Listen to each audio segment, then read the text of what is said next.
Feche os seus olhos agora, porque eu quero orar pela sua vida. Senhor, meu Deus e meu Pai, eu me coloco agora na Tua presença nesta manhã para clamar pela vida e pela fé do meu irmão e da minha irmã que estão assistindo essa mensagem. Oh, meu Pai, que esse dia que está começando seja cheio das bênçãos e da alegria na vida dessa pessoa, porque a Tua palavra diz que o reino de Deus é paz, é alegria, é gozo no Espírito Santo. E que ela possa, ó Deus, em todo momento, seja na alegria ou nas lutas, sentir a Tua presença e ter a certeza de que ela não está sozinha, ó Deus. Muitas vezes, Senhor, os problemas, eles tentam abalar a nossa fé. Muitas vezes o pecado, as trevas, tentam sufocar a nossa alegria, a nossa fé. E por isso que eu venho pedir em favor dos meus irmãos. Senhor, tenha misericórdia de nós. Muitas vezes nós nos acomodamos, nós não queremos enfrentar o problema de frente. Mas o Senhor nesta manhã está nos chamando para vestirmos a nossa armadura, para resistirmos ao dia mau, para resistirmos ao poder das trevas, através do nome e do sangue de Jesus. Senhor, nos perdoe, porque muitas vezes nós temos fugido dos problemas, dos desafios que o Senhor coloca no nosso caminho. Quantas vezes somos tímidos, temos vergonha de falar do Teu amor, quantas vezes temos medo do que as pessoas vão pensar. Oh, meu Pai, tem misericórdia de nós. Muitas vezes nós não fazemos simplesmente por preguiça, porque não queremos sair da zona de conforto, sendo que a Tua palavra diz que a bênção do Senhor é sobre todos aqueles que seguem a Jesus. Então, meu Pai, eu creio, existe uma bênção preparada para nós, mas nós precisamos, em primeiro lugar, atender ao Teu chamado, sermos obedientes. Por isso, meu Pai, ilumine a mente dessa pessoa nesse dia, para que ela tenha sabedoria e o discernimento necessário para ela identificar e resolver tudo aquilo que for colocado diante dela. Não deixe, ó Deus, que nós façamos como Jonas e que a gente fuja e sofra as consequências para só depois te obedecer. Quantas pessoas, meu Pai, têm vindo pela dor, poderiam ter vindo pelo amor, mas mesmo assim o Senhor faz com que todas as coisas cooperem para o nosso bem. Porque o Senhor nos ama, o Senhor não quer que nós soframos as consequências do pecado, da desobediência. Por isso eu creio que agora a Tua misericórdia está vindo sobre nós e o Senhor está nos fortalecendo para enfrentarmos mais um dia. Oh Deus, eu Te louvo, eu Te agradeço, porque o Senhor é o socorro bem presente na hora da angústia. O Senhor é quem nos reveste de força e nos faz saltar muralhas, como diz a Tua palavra. Oh Deus, obrigado pelo Teu cuidado, porque o Senhor é aquele que nos guia com segurança no deserto. O Senhor não deixará que nós fiquemos prostrados. Por isso eu intercedo, ó Deus, por essa pessoa que está de cama, essa pessoa que está com depressão, essa pessoa que tem sofrido as dores deste mundo, as aflições deste mundo. Jesus, coloca bom ânimo, coloca, Senhor, um renovo sobre a nossa vida. Essa pessoa, meu Pai, que está sem condição financeira, está brigando no casamento, na família, ou essa pessoa, meu Pai, que está desempregada, essa pessoa que não tem o que fazer da vida a não ser Te buscar. A única força que ela tem é para orar e para clamar ao Senhor. Por isso atende, meu Pai, essa pessoa, assim como o Senhor mudou a minha vida um dia, no qual eu clamava, tem misericórdia de mim. Eu estava, meu Pai, no fundo do poço, mas a Tua palavra me levantou. O Teu Espírito Santo me encorajou e hoje eu estou aqui, meu Pai, profetizando a vitória, a cura, a transformação na vida desses irmãos. Eu profetizo que o poder do Senhor vai levantar essa pessoa da cama, o poder do Senhor vai tirar essa pessoa da depressão, da angústia, do medo.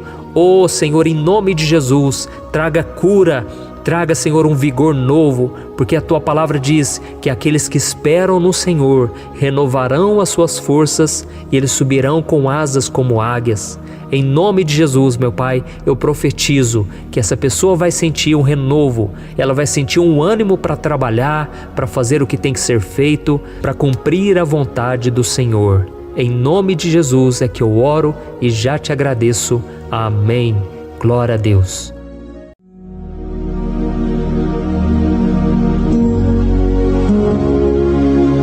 Olá, meu querido irmão e minha irmã, a paz do Senhor Jesus. Que Deus te abençoe nesse novo dia, que ele seja cheio de bênçãos e das grandes vitórias de Deus para a sua vida. Eu sou o pastor Antônio Júnior e nesta manhã eu quero trazer uma palavra que vai tocar o seu coração e vai fazer você refletir sobre a forma com que você está lidando com os problemas e os desafios que surgem no seu caminho. Eu também quero te ajudar a repensar a sua vida com Deus, para que você não deixe de viver os planos que Ele já traçou para você. Amém? E ao final dessa mensagem eu vou orar pela sua vida, eu vou pedir que Deus te cubra de bênçãos e que o Senhor te capacite a fazer a vontade dEle. Mas antes disso, já deixa aqui o seu like, se inscreva também no meu canal e ative o sininho para você receber as notificações do YouTube assim que eu colocar o próximo vídeo, tá bom? Me responda uma coisa, você é daquelas pessoas que vivem deixando tudo para depois e que sempre dá uma desculpa, um jeito de fugir daquele desafio que surge na sua vida? Se a sua resposta foi sim, eu preciso te dizer uma coisa. Infelizmente, os seus problemas não vão se resolver como se fosse num passe de mágica, só porque você não quis lidar com eles. Na verdade, eles vão se multiplicar se você continuar agindo de forma irresponsável. E não importa o quanto você corra dos seus problemas, o quanto você tente fingir que eles não existem, você não vai escapar deles enquanto você não resolvê-los, tá certo? E por isso eu quero refletir com você nessa manhã sobre a história de um homem chamado Jonas. Eu acredito que todo mundo já conhece a história dele, mas eu vou relembrar aqui para você e nós vamos ver o que aconteceu na vida dele. A Bíblia diz que Deus um dia ordenou que Jonas ele fosse até uma cidade chamada Nínive e que ele pregasse o arrependimento àquele povo. Caso contrário, aquelas pessoas elas sofreriam o castigo de Deus, porque era um povo muito mau, um povo que não queria saber de obedecer a Deus e eles faziam muitas atrocidades. E sabe o que aconteceu? Jonas ele fugiu do chamado de Deus. Ele não atendeu aquele chamado. Pelo contrário, ele pegou uma embarcação e ele fugiu para outro lugar que era no sentido oposto. E Jonas acreditava que se ele se afastasse daquele problema, tudo iria ficar bem e ele poderia seguir com a sua vida tranquilamente. Quantas vezes, né, irmãos, a gente acha que se a gente fugir do problema, nós vamos conseguir encontrar paz, tranquilidade, mas isso não é verdade. Mas não foi isso que aconteceu com Jonas, porque assim que ele entrou naquela embarcação para ir para um lugar bem distante, longe daquele desafio, Deus fez com que uma grande tempestade viesse naquele barco e aqueles homens que controlavam o barco, eles tiraram a sorte para ver quem tinha feito aquilo, quem estava causando aquela tempestade. E acredite, a sorte caiu em Jonas. E Jonas estava dormindo embaixo na embarcação e ele então foi acordado por aqueles homens estavam desesperados porque com certeza aquele barco iria afundar. E eles perguntaram, você fez alguma coisa de errado? Você está devendo para Deus? Por que está acontecendo essa tempestade? E Jonas abriu o jogo. Ele falou, realmente eu estou fugindo de Deus e por isso ele está permitindo essa tempestade. E naquele momento aqueles homens não tiveram escolha, eles tiveram que jogar Jonas no mar. E quando eles jogaram Jonas no mar, Deus teve misericórdia daquele homem e Deus poupou a vida dele, fazendo com que um grande peixe o engolisse. E durante os 3 dias em que Jonas ficou preso dentro daquele grande animal, Jonas refletiu sobre o pecado que ele cometeu ao não cumprir aquele chamado, aquela missão que Deus tinha para ele. E ele então se arrependeu. Eu imagino que deve ter sido terrível ficar dentro daquele animal, aquele local escuro, sujo, e ele então pediu perdão a Deus. O peixe então, o que ele fez? Ele devolveu Jonas à terra firme e então, depois de tanto sofrimento, Jonas foi até Nínive e ele pregou a palavra. Você já ouviu aquela frase, quem não vem pelo amor, vem pela dor? Foi exatamente isso que aconteceu com Jonas. Ele infelizmente teve que sofrer para atender a voz de Deus. E vamos ver qual foi o resultado de Jonas ter atendido o chamado de Deus. Está lá no livro de Jonas, capítulo 3, do versículo 3 em diante. Diz assim, Jonas obedeceu à palavra do Senhor e foi para Nínive. Era uma cidade muito grande. Demorava-se 3 dias para percorrê-la. Jonas entrou na cidade e a percorreu durante 1 dia, proclamando, daqui a 40 dias Nínive será destruída.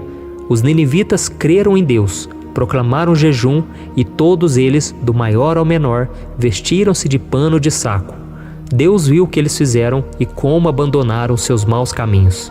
Então Deus se arrependeu e não os destruiu como tinha ameaçado.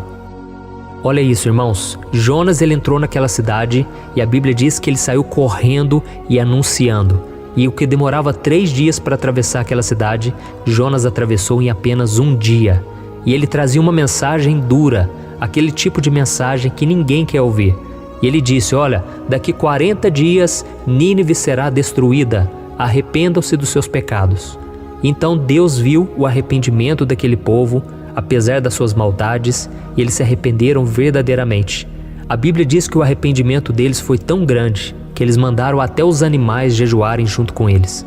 E Deus então viu aquela sinceridade, porque a Bíblia diz que Deus não resiste a um coração quebrantado, ou seja, um coração que reconhece as suas falhas e que se arrepende de verdade. E qual é a lição que nós tiramos dessa história? Nós entendemos uma coisa, que Deus tem bênçãos para a vida de cada um de nós. Deus tem poder, Deus tem amor, Deus tem cura, Deus tem milagres, Deus quer nos usar, Deus tem tantas bênçãos. Mas para isso, nós precisamos ter coragem de enfrentar os desafios que Deus vai colocar no nosso caminho. Deus tem muitos desafios para nós, irmãos. Sabe por quê? Porque Deus quer nos moldar, Deus quer trabalhar em nós. E Deus sabe que se não vier os desafios, nós vamos nos acomodar, nós vamos relaxar na nossa vida cristã. Então às vezes surge um problema, um desafio na sua frente que é muito maior do que você consegue resolver. Mas é isso que vai fazer você depender do Senhor, você confiar no milagre, no poder de Deus, sabe? E Jonas precisou passar por tudo isso para ele entender que a obra é do Senhor, a obra não é dele. Ele não tinha que fazer nada, ele só tinha que abrir a boca e anunciar o que Deus tinha mandado. Sabe, muitas vezes a gente sofre porque nós queremos carregar o peso, o fardo de ter que salvar as pessoas. E ninguém salva as pessoas, ninguém converte ninguém. Quem convence do pecado é o Espírito Santo. O Espírito Santo é quem toca nas pessoas. O nosso papel é falar do Evangelho, o nosso papel é orar por elas, mas quem faz a obra é Deus. E nós vemos aqui que Jonas se tornou o maior evangelista que já existiu, porque todos se arrependeram com a mensagem dele. Glória a Deus. Então, meu irmão, Deus quer te usar também. E quem vai fazer essa obra, você não precisa preocupar, porque isso é do Senhor, essa obra é de Deus. Amém? Então, antes de nós orarmos, eu quero que você reflita aí na sua vida. Qual problema você precisa enfrentar hoje? O que é que está fazendo com que você perca suas forças? O que está te deixando tão triste ultimamente? Se prepare para resolver essas questões ruins hoje, em vez de fugir delas. Não deixe para amanhã aquilo que você pode fazer hoje. Não dê lugar ao inimigo.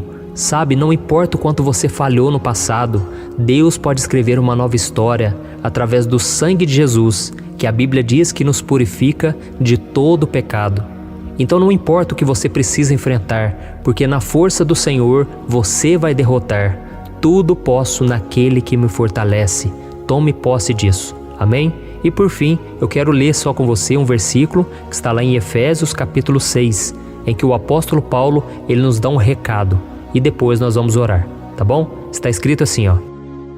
Vistam toda a armadura de Deus, para que possam resistir no dia mau e permanecer inabaláveis depois de terem feito tudo. Glória a Deus. E é isso que nós vamos fazer agora. Nós vamos vestir mais uma parte da armadura, que é a oração. Nós vamos nos levantar contra o inimigo, contra aquilo que tem nos derrubado, nos entristecido. E nós vamos pedir a Deus que intervenha em nosso favor. Amém?